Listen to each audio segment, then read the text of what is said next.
ವಿಜಯೇಂದ್ರ ಅವ್ರ ಬಗ್ಗೆ ಹೇಳ್ತಾ ಇರೋದು, ಯಡಿಯೂರಪ್ಪ ಅವ್ರ ಬಗ್ಗೆ ಹೇಳ್ತಾ ಇರೋದು. ಯಾರು ಹೇಳ್ತಾ ಇರೋದು? ಶಿವಕುಮಾರ್ ಸಾಹೇಬ್ರು ಹೇಳ್ತಾ ಇರೋದ, ಸಿದ್ದರಾಮಯ್ಯ ಅವ್ರು ಹೇಳ್ತಾ ಇರೋದ, ಶರತ್ ಬಚ್ಚೇಗೌಡ ಹೇಳ್ತಾ ಇರೋದ, ಪ್ರಿಯಾಂಕ್ ಖರ್ಗೆ ಹೇಳ್ತಾ ಇರೋದ, ಬಿ ಜೆ ಪಿಯವರು ಹೇಳ್ತಾ ಇದ್ದಾರಲ್ಲ. ಸರ್ ನೀವು ಹೇಳಬೇಕು, ದಯವಿಟ್ಟು ನಿಮ್ಮ ಪಾಸ್ಪೋರ್ಟ್ ಒಂದು ಸರಿ ಬಹಿರಂಗ ಮಾಡಿಬಿಡಿ, ನೋಡೋಣ ಎಷ್ಟು ಸರಿ ದುಬೈ ಸ್ಟ್ಯಾಂಪ್ ಇದೆ, ಎಷ್ಟು ಸರಿ ಮೊರೇಷಿಯಸ್ ಸ್ಟ್ಯಾಂಪ್ ಇದೆ.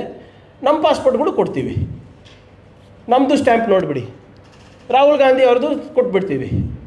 ಯಾರದೇ ಎಷ್ಟೆಷ್ಟಿದೆ, ಎಷ್ಟು ಸರಿ ದುಬೈಗೆ ಹೋಗಿದ್ದಾರೆ, ಎಷ್ಟು ಸರಿ ಮೊರೇಷಿಯಸ್ಸಿಗೆ ಹೋಗಿದ್ದಾರೆ, ಎಷ್ಟು ಸರಿ ಅಮೇರಿಕಾಗೆ ಹೋಗಿದ್ದಾರೆ, ಯುರೋಪಿಗೆ ಹೋಗಿದ್ದಾರೆ, ಪರ್ಮಿಷನ್ ತೊಗೊಂಡು ಹೋಗಿಲ್ವಾ, ಖಾಸಗಿ ಫ್ಲೈಟಲ್ಲಿ ಹೋಗಿದ್ದಾರಾ, ಕಮರ್ಷಿಯಲ್ ಫ್ಲೈಟಲ್ಲಿ ಹೋಗಿದ್ದಾರೆ, ಎಲ್ಲರದ್ದು ಬಂದುಬಿಡಲಿ ಆಚೆ ನೋಡೋಣ.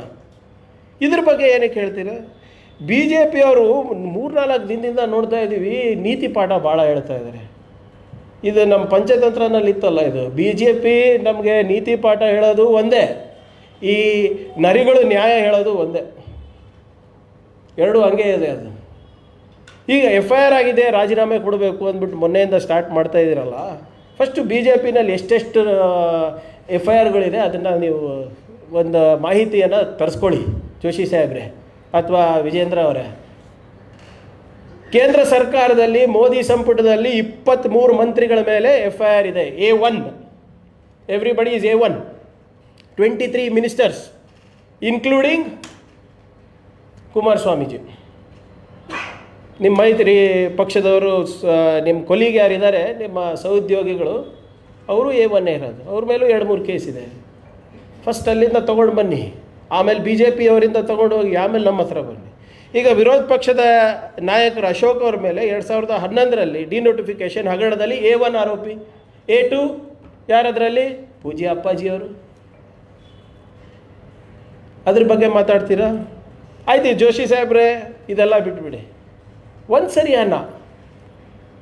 ಒಂದು ಮಗುವಿನ ಮೇಲೆ ಲೈಂಗಿಕ ಅತ್ಯಾಚಾರ ಆದಾಗ ಅದ್ರ ಬಗ್ಗೆ ಮಾತಾಡಿದ್ರೆ, ನೀವೇ ಎಷ್ಟು ಆಸಕ್ತಿನಲ್ಲಿ ಹುಬ್ಳಿನಲ್ಲಿ ಅತ್ಯಾಚಾರ ಆದಾಗ, ಒಂದು ಕೊಲೆ ಆದಾಗ ದಿನಾ ಬಂದು ಪ್ರೈಮ್ ಟೈಮ್ನಲ್ಲಿ ಕೊಡ್ತಾ ಇದ್ರಲ್ಲ, English prime time, Kannada prime time, Hindi prime time. ಯಾಕೆ ನಿಮ್ಮ ನಾಯಕರಾದಂಥ ಯಡಿಯೂರಪ್ಪ ಅವ್ರ ಮೇಲೆ ಪಾಕ್ಸ್ಕೋ ವಿಚಾರ ಬಂದಾಗ ಸುಮ್ಮನಾಗ್ಬಿಟ್ರಲ್ಲ? ಯಾಕೆ? ಅವಾಗೆಲ್ಲೋಯ್ತು ನಿಮ್ಮ ನೈತಿಕತೆ? ಯಾವ ಬಿ ಜೆ ಪಿ ನಾಯಕರು ಮಾತಾಡೋದಿಲ್ಲ. ನೀವು ಸರ್ ನಮ್ದು ಯಾವುದೂ ಹಾಕೋದೇ ಇಲ್ಲ ಈ ವಿಚಾರ ಬಂದಾಗ. ಮಾಧ್ಯಮ ಸ್ನೇಹಿತರು ಈ ವಿಚಾರ ಬಂದಾಗ ಎಲ್ಲ ಹಾಕ್ತೀರಾ, ಇದೊಂದು ಕಟ್ ಮಾಡಿಬಿಟ್ಟು ಹಾಕ್ತೀರಾ, ಯಾಕೋ ಗೊತ್ತಿಲ್ಲ ನನಗೆ. ಯಾರು ಕಟ್ ಮಾಡಲ್ಲ ಸರ್, ನಮ್ಮ ಪಾರ್ಟಿದವರು. ಈಗ ನಮ್ಮದೇ ಯಾವುದು ನಂದು ಹೇಳ್ತಾ ಇರೋದು,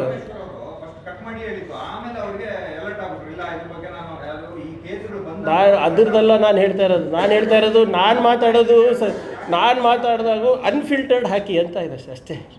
ಅನ್ಕಟ್ಟು, ಅನ್ಫಿಲ್ಟರ್ಡು ಅಂತ ನಾನು ಕೇಳ್ಕೊತಾ ಇರೋದು, ಬೇರೆದೇನಲ್ಲ. ಒಂದು ನಿಮಿಷ, ಅದಕ್ಕೆ ಮುಗಿಸ್ಬಿಡ್ತೀವಿ. ಇದ್ರ ಬಗ್ಗೆ ಬಿ ಜೆ ಪಿಯವ್ರು ಮಾತಾಡೋದಿಲ್ಲ. ಬರೀ ಒಬ್ಬರಿಬ್ಬರು ನಿಜವಾಗ್ಲೂ ಬಿ ಜೆ ಪಿನಲ್ಲಿ ಇನ್ನೂ ಒಂದಿಬ್ಬರು ನೈತಿಕತೆ ಇರೋರು ಇದ್ದಾರೆ ಅಂತ ನಾನು ಹೇಳ್ಬೋದಪ್ಪ. ಅವರೇ ಹೇಳ್ತಾರೆ, ನಿಜವಾಗ್ಲೂ ಅವ್ರಿಗೇನಾದರೂ ನಾಚಿಕೆ ಶರಮ್ ಇದ್ದರೆ ಅವರು ಸ್ಟೇಜೇ ಹತ್ತಬಾರ್ದು ಅಂತ ಹೇಳ್ತಾರೆ. ಅವಾಗಲೂ ಯಡಿಯೂರಪ್ಪ ಅವ್ರ ಬಗ್ಗೆ ಮಾತಾಡಿದಾಗ ವಿಪಕ್ಷ ನಾಯಕರು ಗಪ್ಚುಪ್ ಕೊಡ್ತಾರೆ, ವಿಜೇಂದ್ರ ಅವ್ರು ಗಪ್ಚುಪ್ ಕೊಡ್ತಾರೆ, ಬೇರೆಯವರೆಲ್ಲರೂ ಕೂಡ ಸುಮ್ಮನಿರ್ತಾರೆ. ಯಾಕೆ ಮಾತಾಡೋದಿಲ್ಲ? ಬಿ ಜೆ ಪಿ ನಾಯಕರೇ ಹೇಳ್ತಾ ಇರೋದು, ಯಡಿಯೂರಪ್ಪ ಅವರು ಯಾವುದೇ ಪಕ್ಷದ ವೇದಿಕೆ ಹತ್ತಬಾರ್ದು, ಸಾರ್ವಜನಿಕರಲ್ಲಿ ಯಾವುದಾದ್ರೂ ವೇದಿಕೆ ಇದ್ದರೆ ಹತ್ತಬಾರ್ದು ಅಂತ ಹೇಳಿದ್ರಾಗ ಇವ್ರು ಯಾರೂ ಡಿಫೆಂಡ್ ಮಾಡಲ್ಲ ಅಲ್ಲ. ಯಾಕೆ? ಇವತ್ತು ಇದ್ರ ಬಗ್ಗೆ ನಿಮ್ಮ ಒಪಿನಿಯನ್ ಏನಿದೆ ಇವರೇ ಜೋಶಿ ಸಾಹೇಬ್ರೆ? ಬರೀ ಸೋನಿಯಾ ಗಾಂಧಿ, ರಾಹುಲ್ ಗಾಂಧಿ, ಸಿದ್ದರಾಮಯ್ಯ ಅವ್ರ ಬಗ್ಗೆ ಮಾತಾಡ್ತೀರಲ್ಲ, ಮುನಿರತ್ನ ವಿಷಯ ಬಂದಾಗ ಯಾಕೆ ಸೈಲೆಂಟ್ ಆಗಿದ್ದೀರಾ? ಬಿ ಜೆ ಪಿಯವ್ರು ಯಾರಾದರೂ ಒಬ್ಬರನ್ನ ಮಾತಾಡೋದು ಕೇಳಿದ್ದೀರಾ? ಏನಂತಾರೆ ವಿಜೇಂದ್ರ ಅವರು, ಅಶೋಕ್ ಅವರು, ಮುನಿರತ್ನ ಅವ್ರ ಬಗ್ಗೆ ಡಿಫೆಂಡ್ ಮಾಡ್ಕೊಂಡ್ರಿ, ನಾಚಿಕೆ ಬರಲ್ವ ನಿಮಗೆ? ಡಿಫೆಂಡ್ ಮಾಡ್ಕೊಂಡಿದ್ದೀರಾ ಇಂಥ ವ್ಯಕ್ತಿಗೆ. ಜಾತಿ ನಿಂದನೆ ಮಾಡಿದ್ದಾರೆ, ದಲಿತರ ಬಗ್ಗೆ ಮಾತನಾಡಿದ್ದಾರೆ, ಹೆಣ್ಮಕ್ಳ ಬಗ್ಗೆ ಮಾತನಾಡಿದ್ದಾರೆ. ಇವೆಲ್ಲ ಮಾತಾಡಿದ್ದು ಯಾವಾಗ? ಕಸದ ಮೇಲೆ ಹಣ ಮಾಡಬೇಕಾದ್ರೆ, ಎಕ್ಸ್ಟಾರ್ಷನ್ ಮಾಡಬೇಕಾದ್ರೆ, ಭ್ರಷ್ಟಾಚಾರ ಮಾಡಬೇಕಾದ್ರೆ, HIV ಪೇಷಂಟನ್ನ ಮುಂದಿಟ್ಕೊಂಡು ನೀವು ಹನಿ ಟ್ರ್ಯಾಪ್ ಮಾಡ್ತೀರೇನ್ರಿ? ಇದಾ ಬಿ ಜೆ ಪಿ ಸಂಸ್ಕೃತಿ? ನೀವು ಹಿಂದೂ ಸಮಾಜದ ಸಂರಕ್ಷಣೆ ಮಾಡೋರು, ನಾಚಿಕೆ ಬರಲ್ವ ನಿಮಗೆ? ಬ್ಲ್ಯಾಕ್ ಮೇಲ್ ಮಾಡ್ತಾರಲ್ರಿ, ವಿಧಾನಸೌಧ ವಿಕಾಸಸೌಧದಲ್ಲಿ ಅತ್ಯಾಚಾರ ಮಾಡ್ತೀರಲ್ರಿ, ಇದಾ ನಿಮ್ಮ ಸಂಸ್ಕೃತಿ? ನೀವು ಧರ್ಮ ರಕ್ಷಕರ?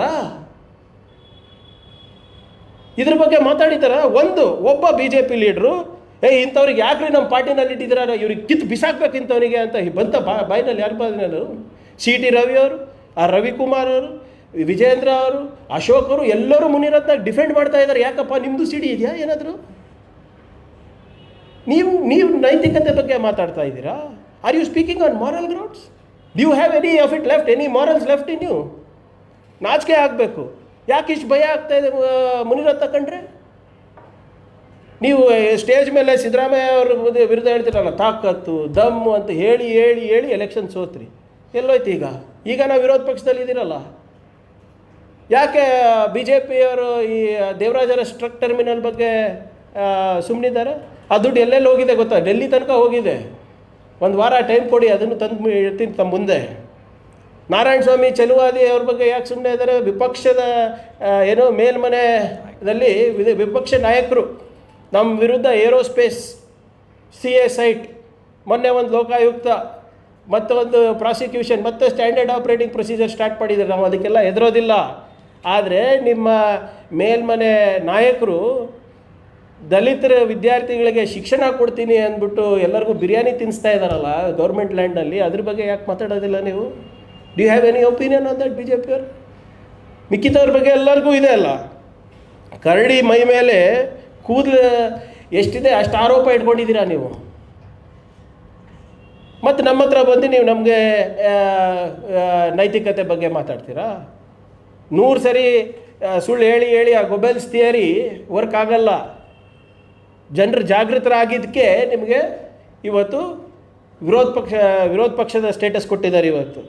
ಆದ್ದರಿಂದ ನಾನು ಸಲಹೆ ನೀಡ್ತಾ ಇದ್ದೀನಿ ಬಿ ಜೆ ಪಿಯವರಿಗೆ, ಫಸ್ಟು ನಿಮ್ಮನೆ ಸರಿ ಮಾಡಿಸ್ಕೊಳ್ಳಿ. ನೀವು ಗವರ್ನರಿಂದ ಏನೇನು ಆಟ ಆಡಬೇಕು ಆಟ ಆಡ್ತಾ ಇದ್ದೀರಲ್ಲ, ಕಾನೂನಾತ್ಮಕವಾಗಿ ನಾವು ಎದುರಿಸ್ತೀವಿ.